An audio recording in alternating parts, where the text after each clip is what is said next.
The bogies of the carriages and the locomotives rotate a little.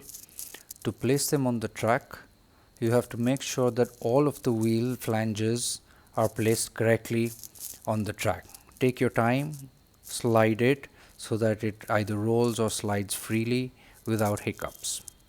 To join the tracks, take the rail joiners, make sure that they're inserted as shown.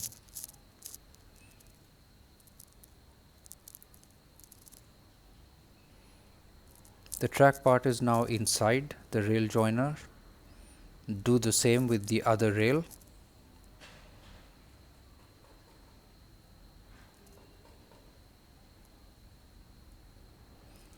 Now that the rail joiners are fixed, we are ready to fit the second track on.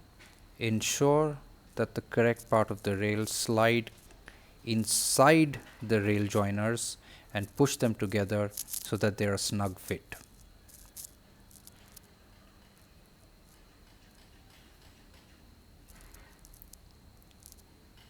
Sometimes the rail joiners don't go on right.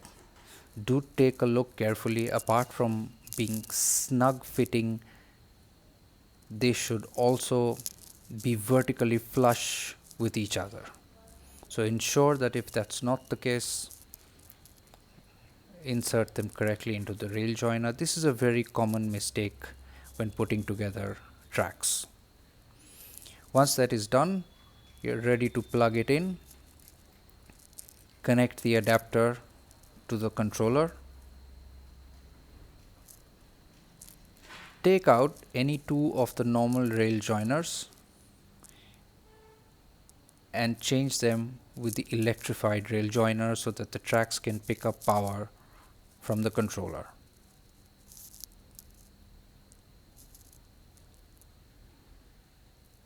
Fit both these electrified rail joiners from the same side.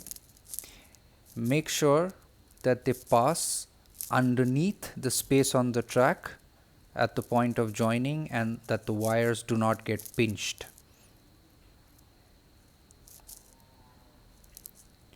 It's time to place your locomotive correctly on the tracks.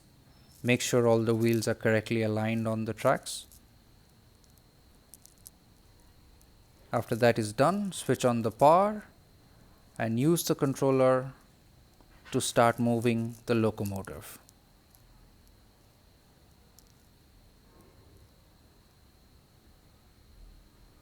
You can change the direction with the switch and it will move in the opposite direction.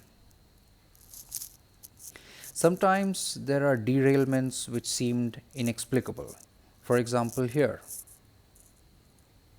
if you take a closer look by removing the locomotive,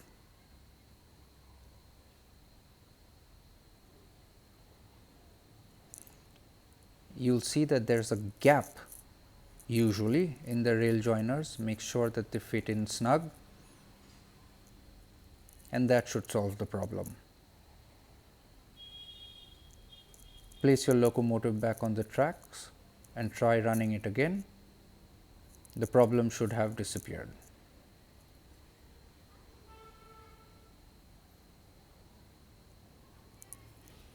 Coupling is easy.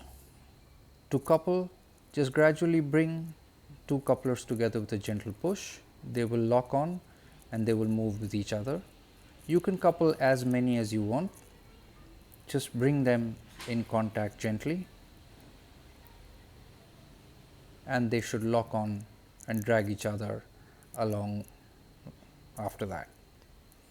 You can even use the locomotive to do the same thing, to couple, and it should work like all the other couplers. It's as easy to decouple.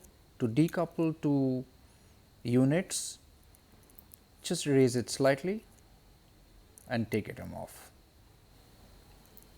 Sometimes the train might look like it's moving okay, but in reality, do be careful because some of the wheels as shown here might still be misaligned and not be correctly placed on the track. Do ensure that at all times the wheels are on track to prevent any derailments. Happen with the coaches. So if there are derailments which are again unexplained, do take a careful look at the locomotive wheels. For example, here it should be fairly easy to see that this wheel is not correctly on the rails. It should be a quick fix, and after you place them correctly, they should be ready to run again. There is another common error which can occur. Sometimes the wheels could come out from the slots either completely or partially. Take a look at those tiny slots which are there. So the needle noses of the wheel, the sharp edges, the sharp points are supposed to go into those tiny slots and hold the wheel in place so that they can rotate freely. If they are misaligned either partially or completely, seal them with a gentle press by placing them in the slots and make sure that they are rotating freely.